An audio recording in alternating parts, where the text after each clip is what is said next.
Hi, it's Tom from Lone Horizons, and welcome to what is going to be a shorter video than I had planned, actually. As you can see, the character sheets and everything for this game don't actually fit on screen here, along with my cards that I need and the map that I was making. So I'm going to do things a bit differently. Basically, this is a game called Marching Order, and I was sent it by the makers, who are called Crumbling Keep. They're really nice guys, and they work really, really hard making loads and loads of stuff all the time, RPG stuff. And it's funny, I always get confused because there's Crumbling Keep, who make this. There's Castle Grief, who makes Calarath and other like OSR style games. And there's Perplexing Ruins, who makes a lot of stuff like the solo gaming sheets, which are really good. And those three are all kind of like ancient architecture related names. So I really thought I was going to call them the wrong name before I started the sentence. But anyway, yeah, this is on Kickstarter at the moment, this game. It already exists. This edition is Mud and Blood edition. There's actually like a couple of different editions that may have already come out before the Kickstarter launched. But this is the one that I was sent. I was sent this along with the Sewers of Rotbottom, which is like a kind of procedurally generated dungeon crawl, which you can play again and again. The other adventures that you get with Marching Order are more like game books. Like this is what comes with Mud and Blood edition, which I've got. And in here, there are 4 adventures: the Decaying Manse, the Den of the Goblin Lord, the Catacombs of Rotbottom, and the Crypt of Siegfried von Shadowhammer. And yeah, they work like game books. So as you can see, this is where I am in my campaign at the moment. I'm in a room full of were-rats, who you can see here in front of my party. And so you play through each one, and they wanted to do the Sewers of Rotbottom so that you'd have a more kind of replayable game, basically. So look, this looks like the rule book of 4 Against Darkness, doesn't it? It's got these dungeon geomorphs that you can roll up and put together. But basically, yeah, I'm really doing this off the cuff, this video, and just making it up as I go along, because I really haven't had any free time at all in the last few weeks. Life's been a bit crazy. And now I've finally got, an evening off. I thought I'd do this. So anyway, to cut a long story short, which is too late for now, but this is on Kickstarter right now, and it's already funded. It was funded in 2 hours on the day that it launched. They've raised so far 35 grand out of £11,519 goal. Obviously that's in their, they did it in dollars, so I don't know what it is in dollars. And yeah, it's a really crazy game, which is really fun. Mechanically, it works similar to PC games like Darkest Dungeon. If you've played Darkest Dungeon, this will look familiar to you. And it's called Marching Order because you have to choose your character's marching order that they explore the dungeon in, and that will affect what actions they can do. So if you've got a character who's like some kind of archer or something, they'd be able to go at the back of the marching order and shoot at the enemies from far away, whereas people like the barbarian, he needs to be up front so he can smash his axe into the nearest enemy. So yeah, it's really funny. It's got a really good sense of humor in the rule books. The way they're written and the way they're laid out is kind of quite messy. I'm not gonna like pull punches or anything because they sent it to me for free. This is a really nice illustration, for example. It looks like it could be one of the old fighting fantasy gamebook illustrations by, I think, like Russ Nicholson is that artist. He died a couple of years ago, but he did like the Warlock of Firetop Mountain and stuff like that. Really good guy. It reminds me of that anyway. And then you just get other random things like these tankards, which are photos collaged together. And then there's something quite funny as well in here that I wanted to show you. Where is it? Wherever they need gold coins, they've used this stock photo of pound coins. So this is just, our British currency over here. That's the Queen's head on those coins there, which I think is quite funny because they're immediately recognizable if you're from here, but obviously if you're from elsewhere you wouldn't necessarily notice them. So yeah, but again, I'm talking about the Mud and Blood edition, which was sent to me. Curse and Coin edition is what's on Kickstarter, and it's going to come in a really nice box. And I think they're even doing things like making so you don't need to print out A4 sheets for the characters, and you'll have I think you might have like a game board or something where you can track stats and stuff like that. I'm not totally sure. Or slots to put these cards in so they don't take up so much desk space, because that's the problem I'm having. It's fine for me playing on my own, but for making a video, I don't have a second camera, so I can't do it that well. So what I thought we would do is play through this one combat that I'm doing here, and pretty soon I will do a delve into the Sewers of Rotbottom from Curse and Coin edition, and I will write that up on my blog, and I'll post a link on YouTube as an update to the blog post of it, because then I can go into all the details and I don't have to worry about desk space and camera framing and stuff like that. But yeah, so I was playing this playthrough a while ago and I've come back to it. I roughly know the basics, but we'll look up some bits and pieces in the rule books when we need to, so you can see what the rule books look like as well. All right, so yeah, as you can see, we're exploring a decaying mansion to find whatever the boss monster is in here that's taken up residence and is killing people who are trying to build a brewery next door, I think is the plot. And we have encountered 4 were-rats, 4 different types of were-rats. And we have got our barbarian, who is called Damadou. I can't remember how I made up these names. We've got the sellsword, whose name is Arles. We've got the alchemist, Bethel. And we've got the torchbearer, Jerry. Poor old Jerry at the back holding the torch, who isn't really good at anything, to be honest. But I really like these illustrations on the cards. They're really, really nice black and white illustrations. And we are going to get the combat started now. So let's just check the rule book. That is the Rogue's Handbook, which is what I want. Yep, okay, I've bookmarked the monsters character sheets there. But let's find the combat page, combat 45. So yeah, as I was saying, I'm really late making this video. It's been like a couple of weeks or something that the Kickstarter has been out. I'm not helping them much by leaving it so long. I wish I could have done it sooner. But anyway, the good news is it's funded, and it's also possible to still back it right now so that you can get the really nice edition in the box and everything like that, because the box looks really, really good. Okay, so combat. Here it is, the time we've all been waiting for. Okay, let's see. Blah, blah, blah. So yeah, line up the enemy in their own marching order.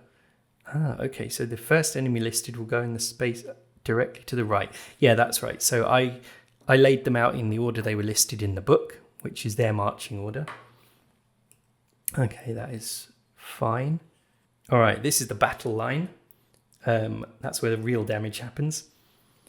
Any condition or effect that causes a creature to go forward will always send them towards the battle line, while anything that goes backwards will send them away from it. Yeah, that's fine. And no one crosses this line. So yeah, it's basically like one of those PC games like Darkest Dungeon, like turn-based combat in a video game. Okay, right, so we do roll for initiative. So roll 1 die for the rogues and 1 die for the enemies. Doesn't matter who rolls it. I trust you to figure it out. All right, so whoever rolls higher becomes active. So you don't add anything to the roll. You just get what you're given. We'll be green. Let's see. Oh, look at that. The worst possible result. Although it doesn't matter anyway. It does exactly what number you get. But they rolled a 6. We rolled a 1. So they're going first, the were-rats. Okay. So let's see. Enemy's turn, because they have kind of a little bit of AI or sort of randomness to them to determine what they do, which is quite good as it's a solo or co-op game. So what they do is left up to fate. Yeah, okay. Start with the enemy closest to the front of the marching order. So that will be the were-rat poker. I guess he's called that because he's got a sword that he pokes you with. Each enemy has a collection of numbered actions. Roll a die to see which one they'll take and then follow the instructions. Okay. So, were-rat poker. Where is that? Poker. All right. So, here's his actions here. Hang on, I'm going to get another post-it note. Right. So, yeah, we roll to see what he does. So, let's do that. 2. 1 to 3, pig sticker. Target the closest rogue up to 2 spaces away. Make a physical attack roll versus their defense. If there is no rogue in range, it advances 1 space. Okay, so it's going to attack the barbarian then. So it makes a physical attack roll versus his defense. So when it rolls a physical attack, we can see on its card it adds 2 to the die roll. His defense is only 1. Wow, I didn't know that. So he has to, that is a really low defense. Is that definitely right? Hang on, check on here as well. Defense 1, yeah. So I think that means it just has to roll a 1 to hit him. Hang on, does that mean the barbarian always gets hit? Maybe it does. You know, this isn't D&D or something. He does have a lot of health compared to everyone else. Let me see the combat. Okay, so with the attack roll, basically what we do is we roll 1d6.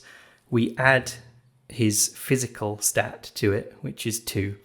Then if it meets the defense stat of the barbarian or higher, it's hit.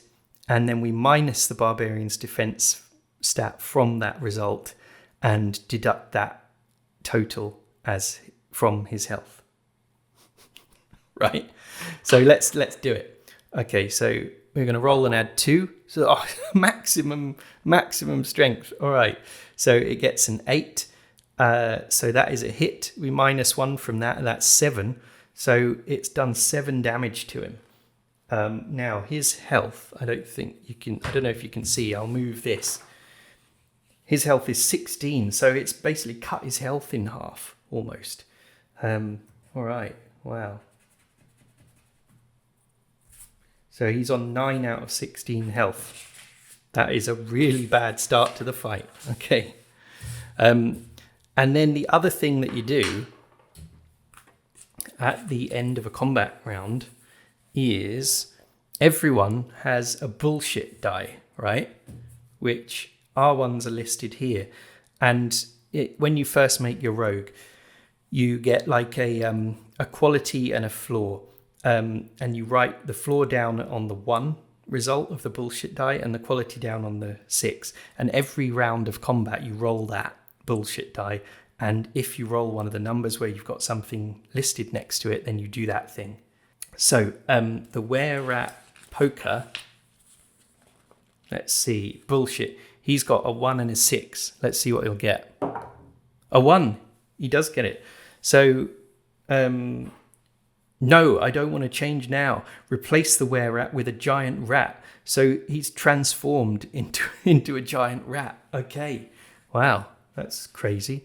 Let's find it. Here are the monster cards. Let's see. I'll go through them, and you'll get a little taste of what kind of monsters there are in this game.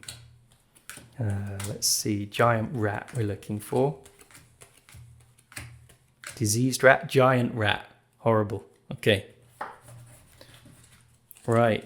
So, yeah, the were-rat roars, enraged, and its flesh ripples, its bones kind of lengthen and change shape, and it suddenly transforms into a giant rat.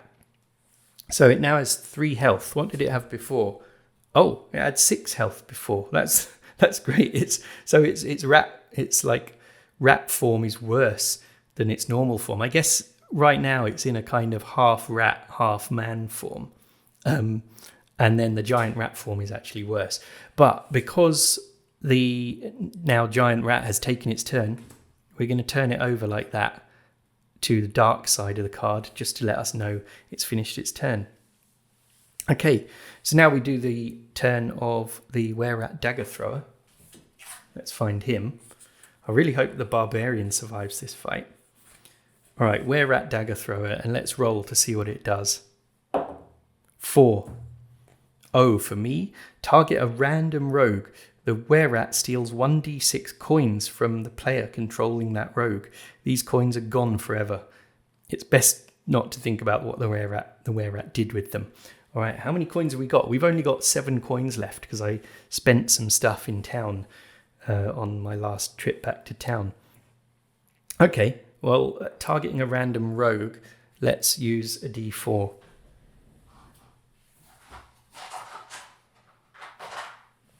Feels weird to roll a d4 in a game that only uses d6s. Let's see. 3, the sellsword. Well, I'm just tracking coins from our party anyway. So we just lose d6 coins basically. So 1d6 coins, yeah. Okay. Let's see. 5. They keep rolling really well, these rats. So we now only have 2 coins left. Okay, now we roll his bullshit die. 3. Nothing. All right, so that's his turn done. It's a shame we didn't get to go first. We could have got a good start ahead of them. Okay, were-rat poisoner. Let's find him. Were-rat poisoner. Okay, he's got 3 possible actions he could do. 1. This will slow them down. Target a random rogue. The were-rat makes a physical roll versus their defense. If successful, the target's cooldown dice all increase by 1. Okay, well, because we've just come back into the dungeon, all my cooldowns reset back to nothing. But basically what that means is when we use our actions that we can do, they all have cooldowns in terms of turns, combat turns. So if we had any, this would increase them all by 1. And the way you track them is you put a die like that next to the action so you can keep track of when you'll be able to use it again.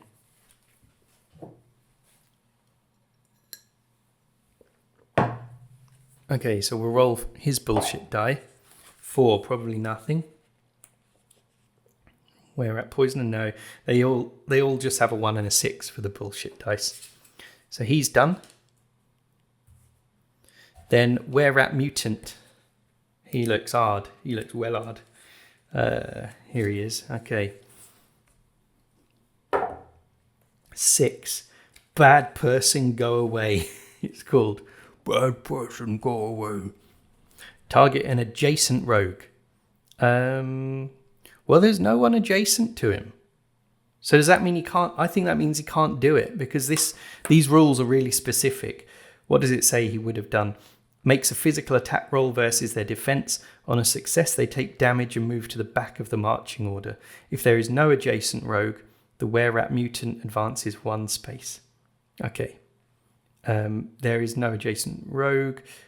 So that means he basically swaps places with the were-rat poisoner. Right, so he's slow and lumbering, and he's if he keeps doing that, he's going to slowly move to the front of the marching order, and then he's going to do that massive special attack. Okay, right, so that's the end of their turn. Oh, he's got a bullshit die as well, hasn't he? What is that? 6. And 6 is normally the positive thing for that character. Let's see what it is. 6. The were-rat mutant goes to the front of the marching order and immediately targets an adjacent rogue and makes a physical attack roll versus the target's defense. Oh no. Right, okay. So he just charges down there like mad because he was so annoyed that he didn't get to do it on this turn. Okay, so yeah, it's going to be the barbarian again. His were-rat mutant's physical stat is +3.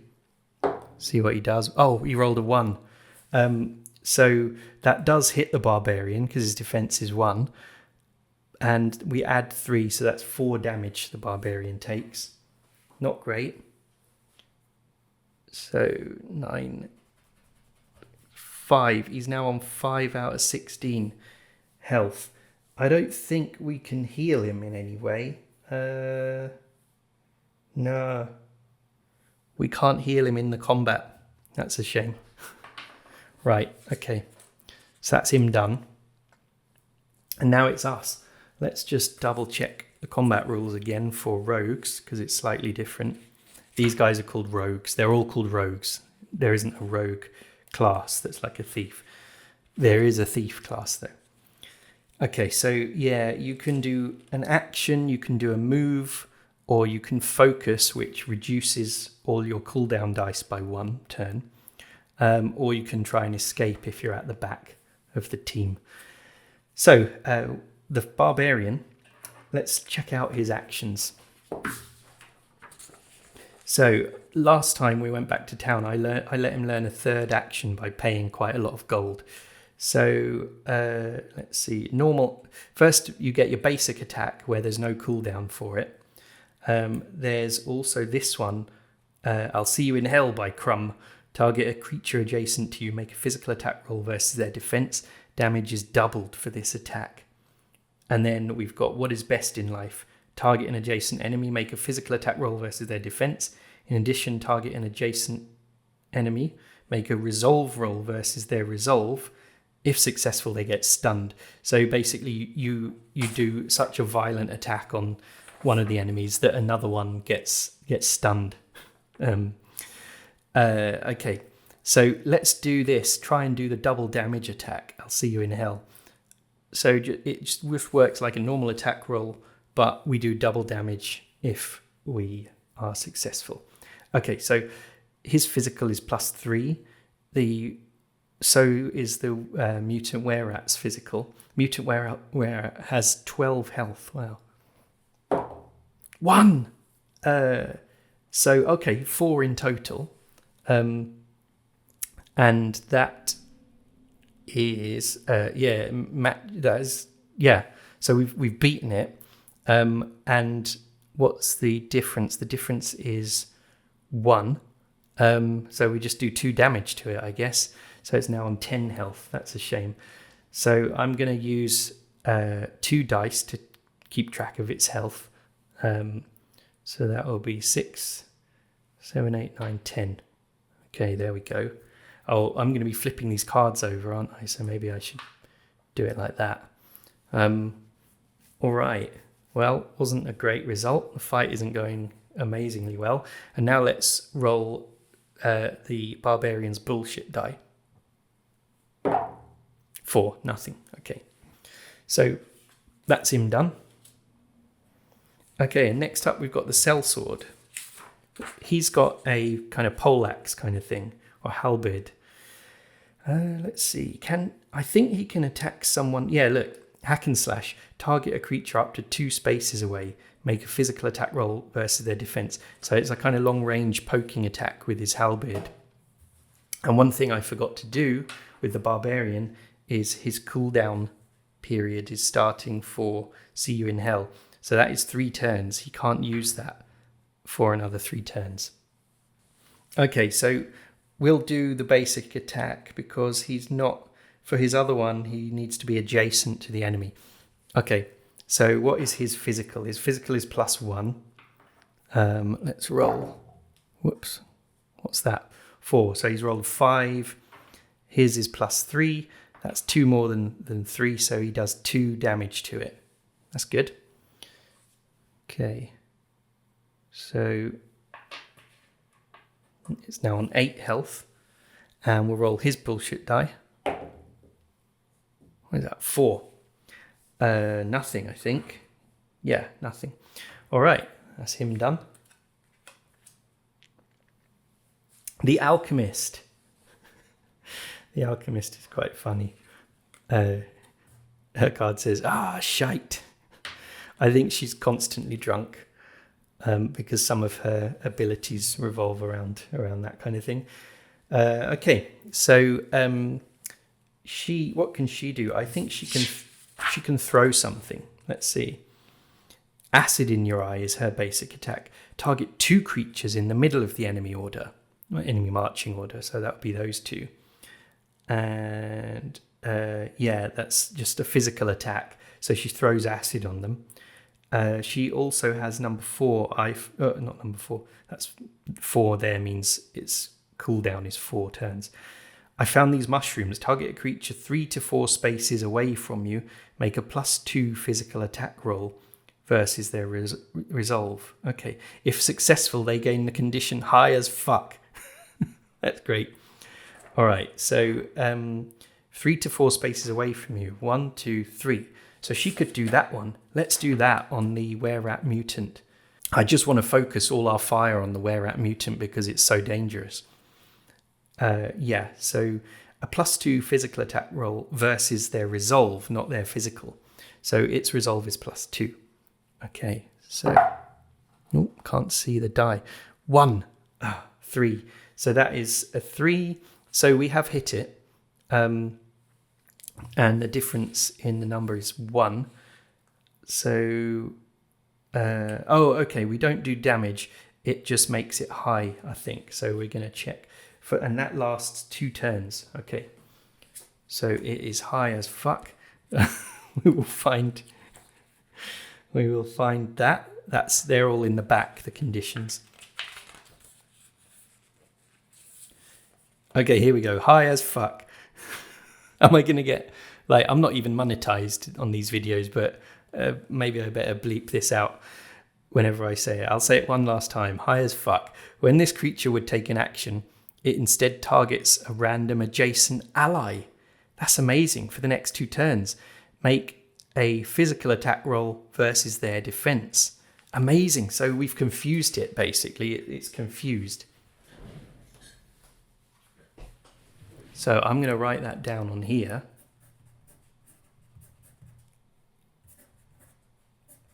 I said that would be the last time I said it, so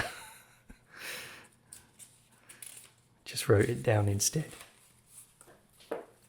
And let's put that there. And that is going to last for 2 turns because he doesn't have a character sheet.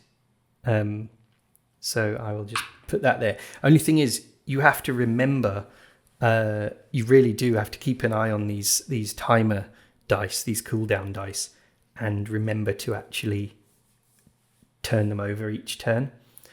Okay, so the Alchemist rolls her bullshit die. 6. That's a positive thing, I think. Wait, I had an idea. Let's see what it says. Here it is. Wait, I had an idea. The next ally to fail a dice roll may re-roll. Okay, now when this happens, I just have to get a post-it note and stick it on the desk in front of me. So next ally, and that means not her, but her allies. Next ally to fail a roll can re-roll.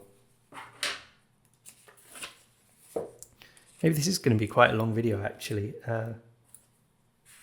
because this fight is taking a while, mainly because I'm, whenever you watch someone doing this on YouTube and they're explaining how the rules work, Obviously, it takes a lot longer than if you were just playing it by yourself.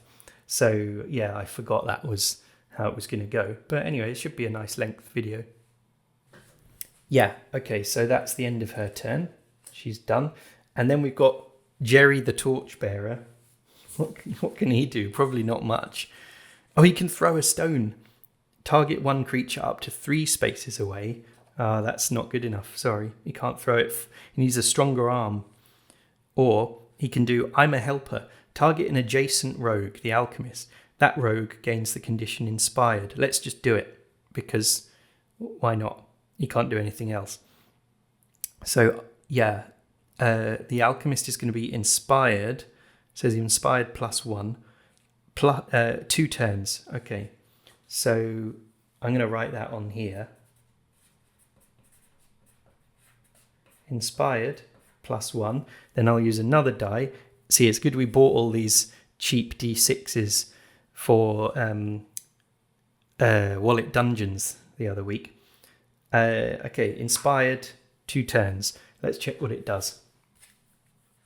This creature gains a +X bonus to any action rolls they make. So that's great. Whatever she does, she'll get a bonus. And we'll roll his bullshit die now.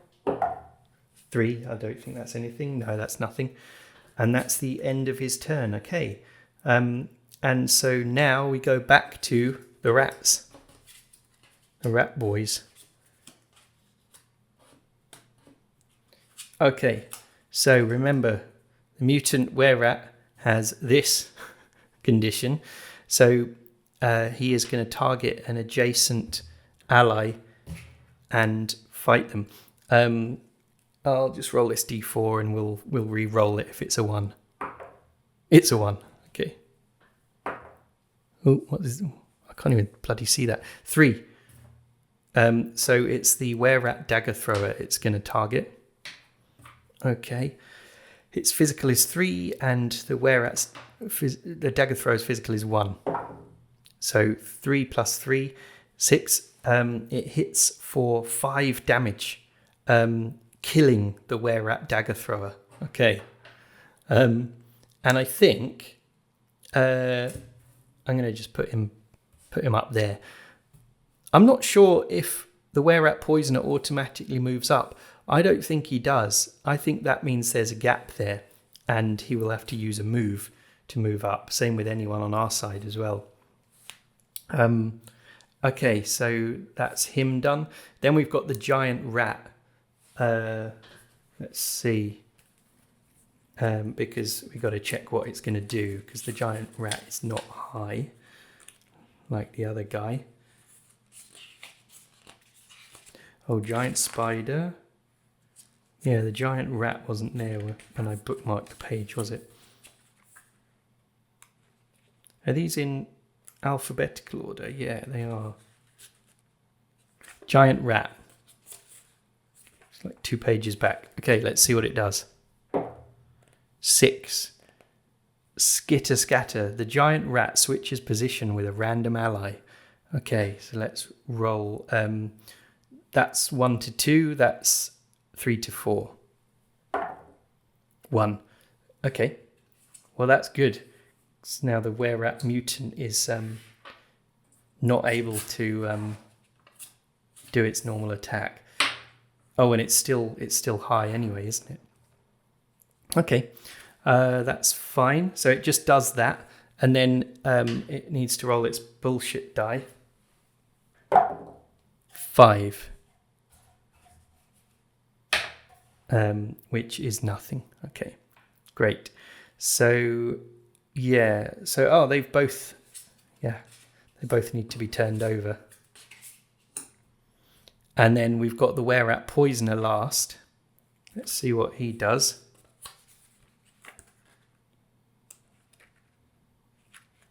It's quite a long fight, isn't it? Like I was saying. More for me, the were-rat poisoner gains 2 health, even if it would exceed their max. Wow, okay. So its health is 3, so that means its health has gone up to 5, actually.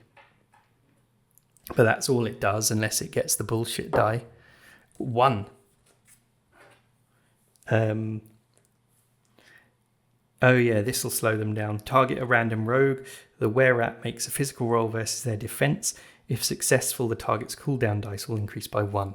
All right, so who is it going to target? Barbarian. And yeah, he does have a cooldown die, so that goes up to 4. Okay, so that's him done. And now it goes back to us.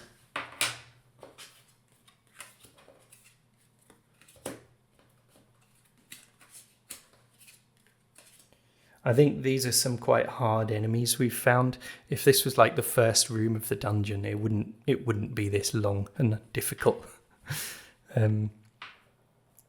Okay, so that was, let me think, that was the end of their turn, right? So his cooldown die needs to go down to 1. There. And then I think our cooldowns... Oh, I didn't put the cooldown die on Jerry's thing. So let's see, that is three turns for I'm a Helper. Don't know if you can see that in camera. Yeah, all right. So she has the inspired one. So does that mean, yeah, I think at the end of this turn that's going to go down. Okay, that's fine. All right. So Barbarian, what can he do? He can do what is best in life. I think that's a Conan reference. Target an adjacent enemy, make a physical attack roll versus their defense. In addition, oh yeah, you can stun the other one. All right, shall we do that? Yeah, so we'll do a physical attack roll versus the giant rat. Let's just do that first. 4. So that is 7. Oh, its physical is -1. Wow. Okay, so that means we get to do 7 damage to it. It's killed instantly. Great. Even going to put the card upside down. I'm really enjoying having cards, playing cards in this game. It's just so different to what I'm used to in solo RPGs. It's just nice to have sort of something physical like this instead of just using bits of paper and dice for everything. Okay, and then the adjacent enemy has to do a resolve roll versus their resolve. Okay, if successful, they gain the condition stunned. Okay, so the barbarian's resolve is +4. The mutant's resolve is +2. 8, yeah, successful. So it gets stunned for how long?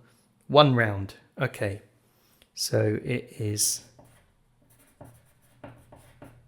stunned for 1 round. I guess the downside of this game and all the tactile physical stuff is you need a lot of D6s to play it. I'm guessing though, if you buy Marching Order, you're not some random punter off the street that walked into an indie game shop and thought, I want to play a kind of board game that you play on your own, and I've never played anything like it before, and I don't have any dice in my house. I don't think you're that kind of person, really, are you? You're going to be someone who is already an RPG nutter like us, and you're probably going to have some D6s in your house. So anyway, he gets stunned for his next round, his next turn, basically. The barbarian has finished his turn, and we need to do a cooldown die for 4 turns. Sounds like a long time. So from now on, he can only attack. Okay, so we'll roll his bullshit die. That is a 4. That's fine, it's nothing. And he's done. Okay, the sellsword. Yeah, he can attack that were-rat mutant, actually, with his normal attack. So let's do that. Make a physical attack roll versus its defense. 4. So he has +1 physical, defense is 3. So that is 2 damage, isn't it? Yeah, 2 damage. Okay, take that die off. So it's now on 6 health. roll his bullshit die. A 2. I think that's... he's got 3 results on his bullshit die. So 2. If we make it out alive, let's see what that is.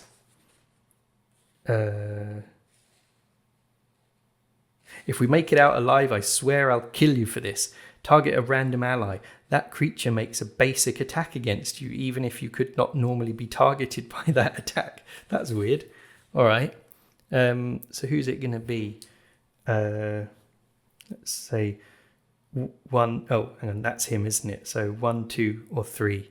Reroll a 4, 2. The alchemist attacks him, does a basic attack. So that will mean just a physical attack. So her physical is +0. All right. 3. His defense is 4. So he parries it with his shield. She tries to smash a bottle over his head basically because she's pissed off with him for some reason. I think she's just roaring drunk all the time. That's the problem with her. Okay. So he's now had his turn and it's now her turn. Let's see, how many spaces away is he? That is 1, 2, 3, 4. So what can she do to him? Oh, she did high as fuck, didn't she? Oh, and I didn't put a cooldown die again. I'm forgetting about it. So that would be 4 turns. So she can throw acid in the middle of the enemy marching order. Yeah, that's fine. For 2 of them, okay. If they are not, so they have to be, to target any 2 adjacent creatures. So I'm gonna rule that the acid attack can hit both of these guys. Although maybe I shouldn't, because I did say there is a space here rather than just closing the gap, didn't I? Yes. Okay. So it can only hit the were-rat mutant if we attack him then. So she's going to throw her acid bottle. What is it? Just a physical attack? Yeah. 1. And her physical is +0. Its defense is 1. So, it's like the barbarian. It has a really bad defense. So, what does that mean though? She hits it, but then I haven't done over the roll, over the defense stat. So actually, I don't think it does do any damage, does it? No. Okay, that's fine. All right. Oh, it does say if there is only one target, make only one roll. So if we were attacking both of them together, she would have to do 2 attack rolls on them. That's interesting. All right, so her bullshit die. 4. That is nothing. And so she is done for that turn. Just thinking about when I'm going to count down the cooldown dice, and I think it's going to be after our turn here, because it will have been, because they went first, so it's them and us. Yeah, it's kind of hard to keep track of in your head, for me anyway, just because there's a lot of characters with different things going on. So the torchbearer, what can he do? He can just throw a stone up to 3 spaces away. So that's 1, 2, 3. So he can't actually do anything in this fight unless he moves up. Could he, if he swapped places with the alchemist, maybe he could do something. What he can do is focus and reduce his cooldown die by 1. So it goes down to 2 turns. And then he will be able to use I'm a Helper again to inspire people. The inspired status condition. The alchemist has it. So she actually got to add 1 to that roll, meaning she did do 1 damage to the were-rat mutant. Okay, I think, unless I'm completely wrong and I've misremembered, I think she hit its defense score but didn't roll over that. So I said she didn't do any damage, but because of the inspired thingy, she actually did 1 damage. Okay, so that's good. All right, so I rolled his bullshit die, didn't I? Yeah, and he is done. Okay, so we will do all the cooldown dice now, I think. I may be getting this completely wrong, but I'm just doing it this way. This is the best I can do with my unmathematical brain. I do like using dice as counters. I've never really done it before that much. So he's now no longer that status, and he's no longer stunned as well. Okay. And that's their health. Oh, the inspired one as well. That goes down. And she does have as well, next ally to fail a roll can re-roll. I think I might have missed that happening as well. Okay. It's now their turn.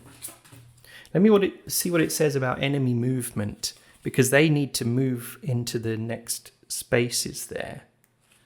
Let's see. It doesn't say anything about the enemies moving, so maybe they were supposed to just kind of go like this. I think that's probably the case, because or would they, does that actually, it could mean they have to use up a turn to move. This is where you know what I'm going to do?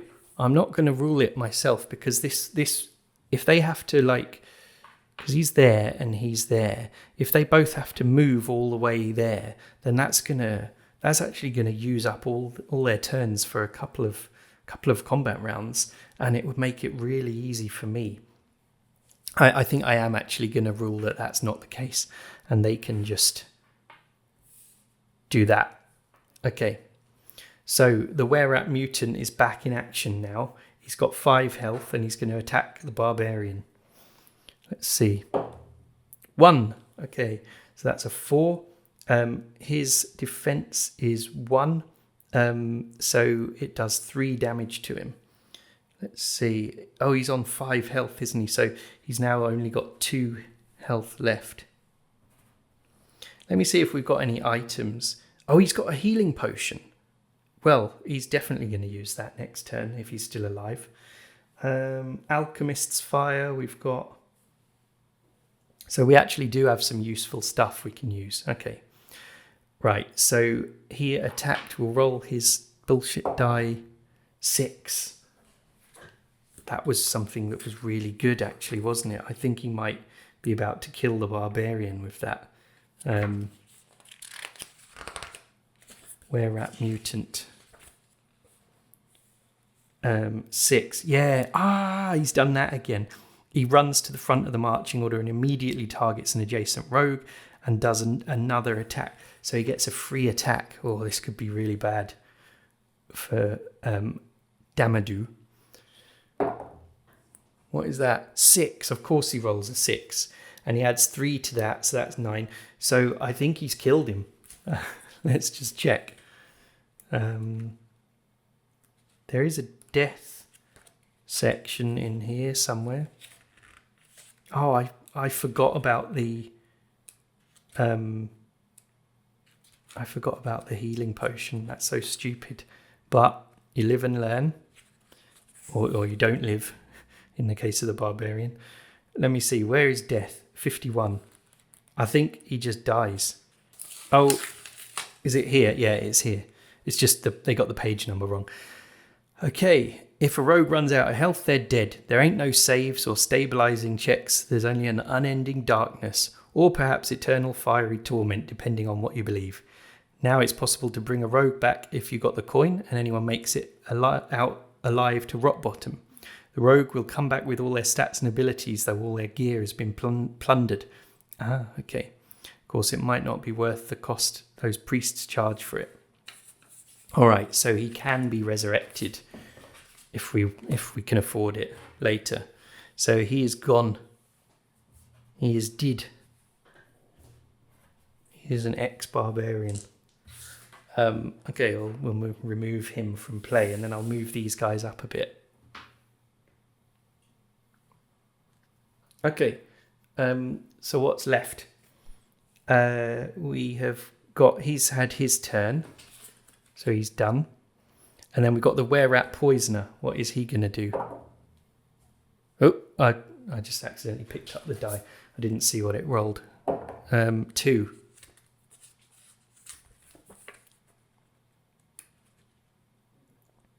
We're at Poisoner. This will slow him down. Oh, yeah.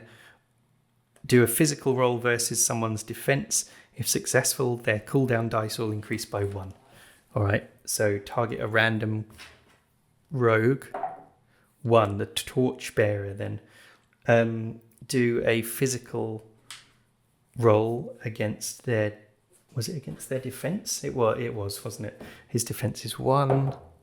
2. His physical is +1. So, yeah, it's a success. All the torchbearers' dice increase by 1. There we go. Back to 2. All right, and then I'll roll his bullshit die. 4. Nothing. I know that's nothing because it's not a 1 or a 6. And his turn is finished. Okay. So now it's us again. We're actually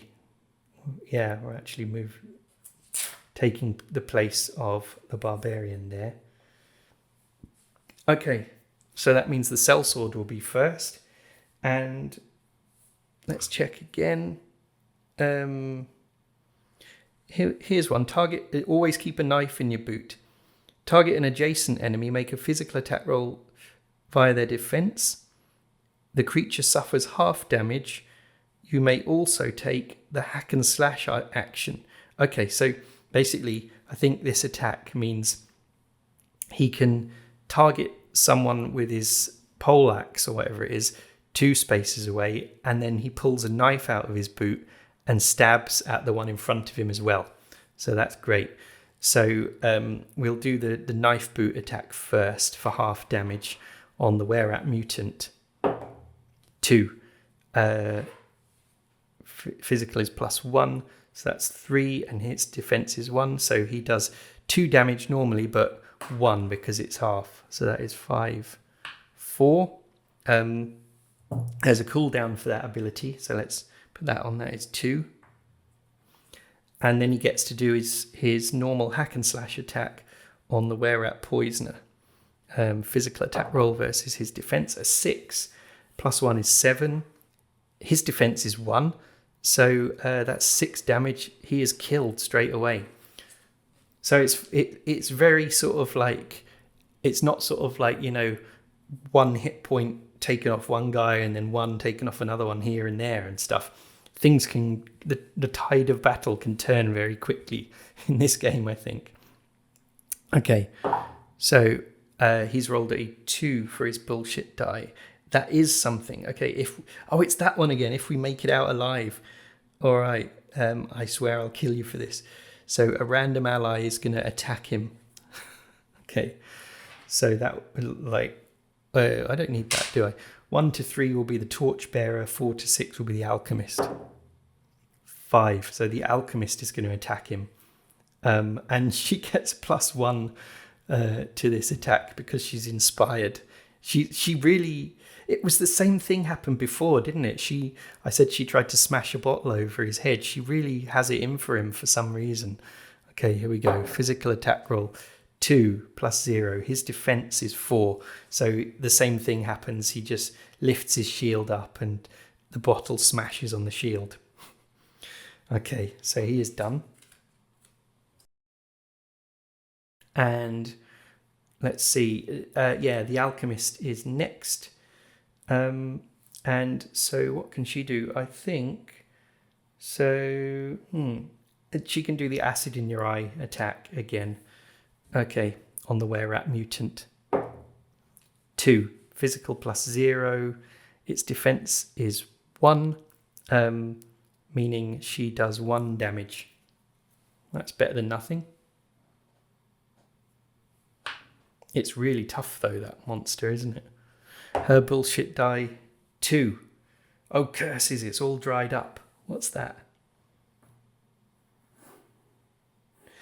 You gain the condition weakened, -2 for 2 turns. Oh dear. Weakened it's weakened -2 for 2 turns. Okay, so let's find the weakened condition. I'm guessing it's gonna -1 from any physical attacks or something. Yeah, suffer that penalty. So, to any attack rolls. So that is for the next 2 turns, the next 2 attack rolls. All right, that's a shame. So she is done. And then the torchbearer, we can, he's not, target a creature up to 3 spaces away. 1, 2, 3. He can finally throw a stone at the were-rat mutant. Okay, make a physical attack. What is his physical? -2. He's really bad. He is one of those, followers, henchmen that just go into the dungeon with you to carry your torch. It's literally in his name. So he's not really good at fighting. What is that? He rolled a 6. So that's a 4, actually. And the were-rat mutant has 1 defense, which means he does 3 damage to it, killing it. He picks up a really big stone and throws it right between the were-rat mutant's eyes. It cracks into its skull, and the thing just goes and tumbles down onto the floor with a huge crash, and it is killed. That's great. Right. So that is that fight over. I think I still do have to roll his bullshit die anyway, because these cooldown dice, they don't all reset at the end of combat. And they don't go down. There's no rounds outside combat. So they don't just go away slowly. They will still all be there in the next combat unless you leave the dungeon and rest and come back later. 4. That is nothing. No bullshit for him. Okay, so that is that room done. What did I do with the book with the adventure in it? This is it. Yeah, okay. So, once the were-rats are defeated, there are 3 portions of rotted food in this room. If a rogue eats the food, roll a die for results. So a 1 to 3, they get poisoned, or 4 to 6, they gain a half roll of health. I don't think any of my rogues are actually wounded at the moment, though. No, because it was just the barbarian who kept getting hit. Unfortunately he died. But that is marching order. If you back the Kickstarter, the box you get won't look like this piece of shite. Only joking. It's really nice to have a box, and it is a nice box. And also look, it's even got the pound coins in there again, which they love using. I really do like this game. Based on playing it, I haven't checked exactly what comes in the Curse and Coin edition that they're kickstarting at the moment. This Sewers of Rotbottom book says Sewage and Scum edition, and there is a message at the start that says, "Hey friend, thanks so much for agreeing to take a look at this advanced copy of Neck Deep, the Sewers of Rotbottom."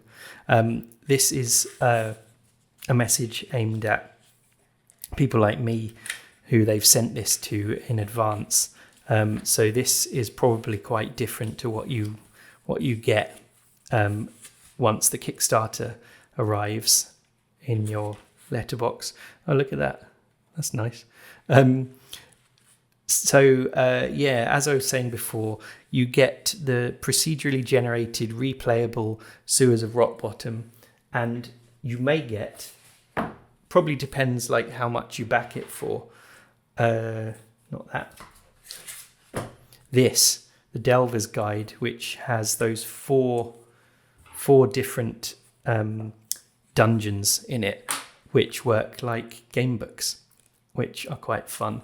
There's all sorts of weird loot and traps and things like that. But yeah, I've played about 4 sessions of this, I think, or 3 now.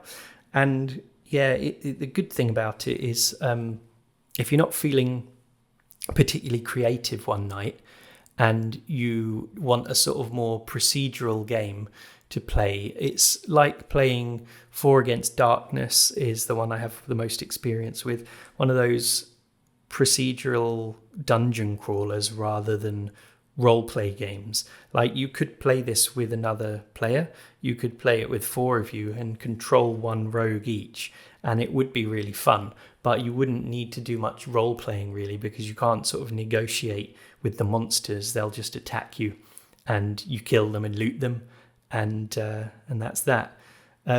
So I think for me, that's when I enjoy playing this kind of game, when I kind of can't be bothered to sort of do solo role playing involving conversations with NPCs and, you know, figuring out motivations behind different things happening and stuff like that. It's just a really, really fun, I was going to say basic, but it's not actually basic, because it is really detailed with all the qualities and flaws that they can get and how that throws random things into the fight. And like we saw the 2 times the Were-Rat mutant got its bullshit die, got the positive result on its bullshit die, and charged to the front of the marching order and smashed the barbarian's face in, killing him. So yeah, I really like how random things happen in the combat, and it's not, you know, it's not like playing original D&D OSR games and things where the combat is often just, oh, I roll to attack, I hit, I do this much damage, and that's it. Now it's your turn, you know. So anyway, yeah, that's Marching Order. I will put a link to the Kickstarter in the video description, because I think it's worth backing. I can't afford to back it at the moment because my house is falling apart, much like the decaying manse that we were exploring in this playthrough, actually. I would if I could, and I recommend you do. But the good news is, if you don't have the funds right now, you can just wait until some point next year, I think, when it becomes available thanks to all the Kickstarter backers. So yeah, definitely get it, play it, and play it with your grandparents or something.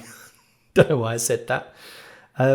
But yeah, for now, I'll say bye, and I'm going to be back really, really soon as I can, with the first episode of level 2 of Dyson's Delve in our solo Dungeon Crawl Classics campaign, because it's been ages since we finished level 1, and we need to get back to seeing what those weird kind of heroes are up to in that dungeon. So anyway, until next time, have a great day, and yeah, I can't even say bye, can I? I'm just going to probably cut the video.